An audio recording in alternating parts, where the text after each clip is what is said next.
Chapter 5. Is it broken? The emergency room was full of people, even in the middle of the night. We had already been waiting there an hour, and my right arm was killing me. My mom was convinced that it was broken. When is it going to be our turn? Susie whined. My parents had to wake her up in the middle of the night to come to the hospital with us. Don't even start, Susie, said my dad. If anybody should be complaining, it's Freddy, my mom said, turning to me. Are you okay, baby? She had tied a blanket under my arm and around my neck like a sling to keep my arm from moving. It really hurts, Mom, I said, sniffling. Can you wiggle your fingers like this? My dad asked, moving all of his fingers up and down. Nope, I said, wincing in pain. Boy, his fingers are so swollen.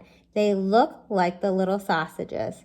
Susie said, if they weren't so swollen, I'd give you a big knuckle sandwich right now, I said, glaring at her. Stop it, right now, you two, my dad said, gritting his teeth. Just then, the nurse called my name. Freddy Thresher? Finally, I said and sighed.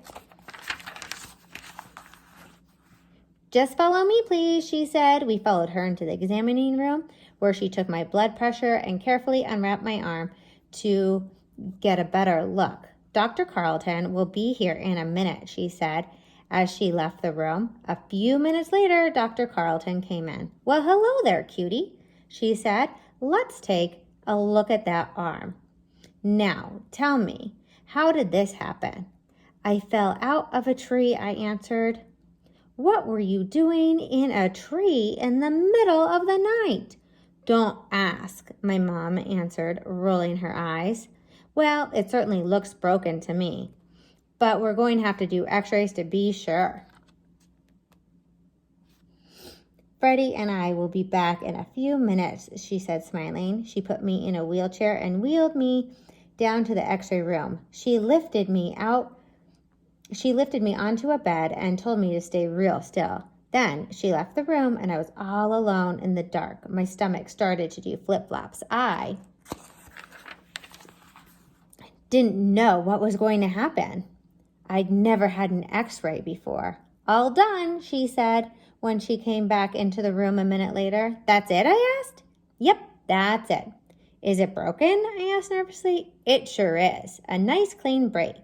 Let's go tell your parents. Do we have to? I thought. When this was all over, I was going to get the biggest punishment of my life. She wheeled me back to the room where Susie and my parents were all anxiously waiting to hear the news. Is it broken, doctor? My dad asked. I'm afraid so. I knew it, my mom said. We'll have to put it in a cast. I suddenly felt sick. A cast? Susie said. You are so lucky, Freddy. Casts are so cool. All of your friends get to sign it, and you don't have to do homework for a whole month. Hey, maybe breaking my arm wouldn't be so bad. I kind of like that part about not having to do homework.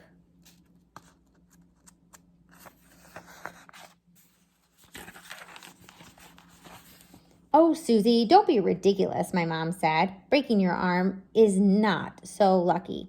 Freddy, what color would you like your cast to be? Dr. Carlton said. I thought casts were white, my dad said. Not anymore, Dr. Carlton said. Now they come in designer colors. Can I have a blue-gray?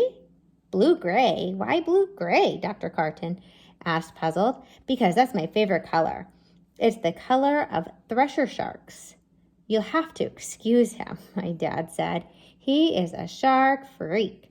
Oh, Dr. Carlton said, smiling. Well, I don't have blue-gray, but I have a nice light blue color. How does that sound? Great, I said. By the time Dr. Carlton got done setting my cast, it was almost 4 a.m. I stayed up all night after all.